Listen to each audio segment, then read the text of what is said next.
we're alive. Alive and kicking.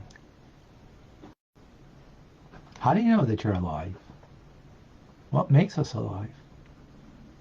As one chassid said, are we only alive because the bus didn't hit us?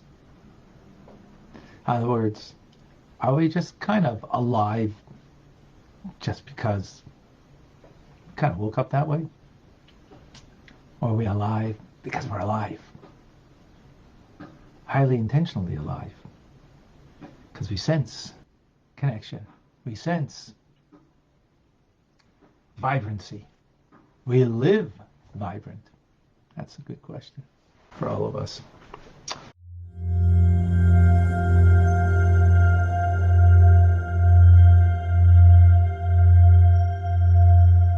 Welcome to Tanya today.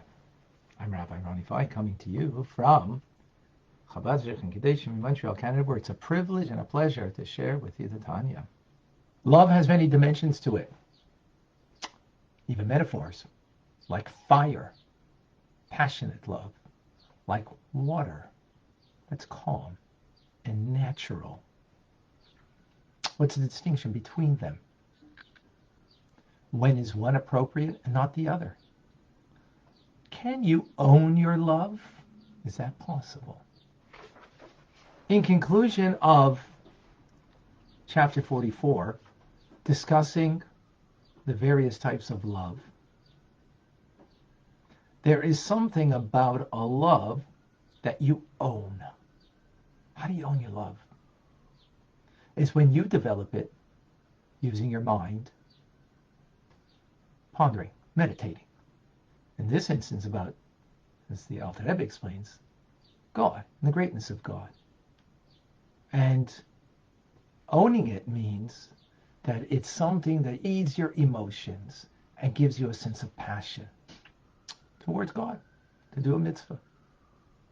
What is the idea of passion? A fire, we call it. Well, the uniqueness about fire is that it flickers. It is, a strong flash, then can come back. Metaphorically, that fire, we can understand that in human relations between a husband and wife, that there is a passion. Why is there a passion? Because there's an on and an off in the relationship. That's reflected in the concept of mikvah. At the mikvah, there's times that you are on in intimacy and times that you're off. The off time creates a distance, physical distance at least, not a spiritual distance, hopefully, but a physical distance, in order to allow that gap should be brought back together. So it's in and out in the relationship of being on and off that creates the separation, the gap, and therefore the desire to come back, which is the idea of passion. That's a fire. In the relationship with God, it's important to have this notion or this form of love where we sense a distance from God, and through the awareness that we have, through the mind that we understand God's greatness, how great he is and how far I am from him. Why? Because then I want to bridge the gap. I want to come close. And of course, coming close will be through the mitzvah that I do, the Torah study that I engage in, that will be done with a passion to bridge the gap, to come closer. That kind of love is something we own because it's something we fully develop through our awareness, through our pondering, through our meditation about our relationship with God, and brings us, hence, that fiery love that's an intense flame that we want to quench the thirst that we have because of the gap that is created because of our understanding of how God is so beyond, to allow us to come close. And in a sense, this kind of passionate love is even greater than the love that's natural. that metaphorically is like water. Water is, in the pond is sitting there very calmly, not like the fire, very calm. What does it mean, a natural love? Well, let's take metaphorically, a child with a parent. It's a natural love, meaning it's there. Between siblings, it's just there. Why is it there? Because they have a common connection. The parent gave birth to the child or children, and therefore they have a commonality, something that's sort of an equalizer between them. And they're their family. And as a result, it's inherent. It's just there. Which is, of course, would be inappropriate to have a passionate love for one's parents or a passionate love for one's sibling. Totally inappropriate. That's only appropriate a husband and wife relationship. But when it comes to God, we have both types of relationship.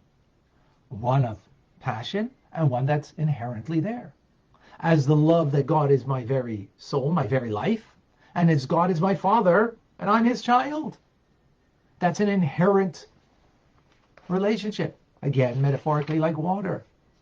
It's a calming one to know that, yeah, God is my very life. He is my father. There is that connection, inherent connection.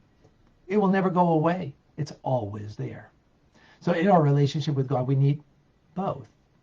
Now you might say, well, if I have the inherent relationship, why do I need the passionate one? In a sense, I've answered it already.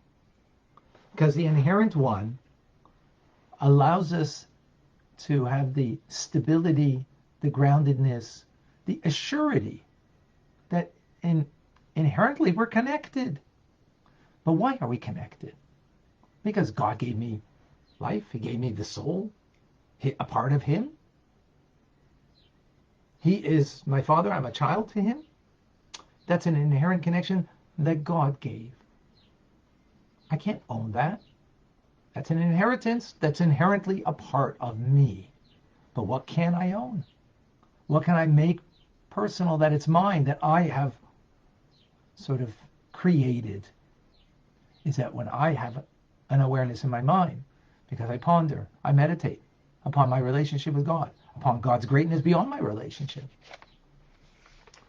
and recognize how beyond God is, how distant I am, and therefore that creates that passion, that fiery flame of love that you want to overcome the gap.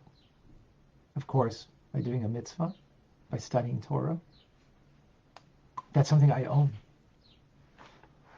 And as the Alter Rebbe concludes, he says that this is similar to the superiority and the excellence of gold over silver. That will be explained later in chapter 50. But it's not just that gold has ounce for ounce more value than silver, but there's also something distinctive about gold in its gleam that's highly attractive. And so in that regard, it is greater than the inherent love, the avaraba, the gifted love that we have that's part of our very being, part of our divine soul, or is divine soul. And aside from the fact that this is the whole purpose of man, is that one may know the glory of God, the majestic splendor, his greatness, each person according to what they're capable.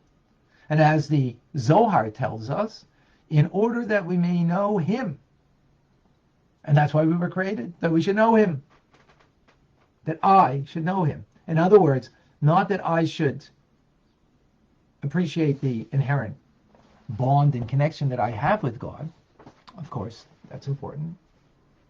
But there is something invaluable of that I know him, and I know him means that I take the initiative to ponder, to meditate upon. Not only my relationship with God, but God himself. How he is the creator, how he fills the world, how he encompasses the world. That is the knowledge of God, which is then by me owning that, I bring that to my heart, and that creates a passion potential to create a passionate desire to connect to God.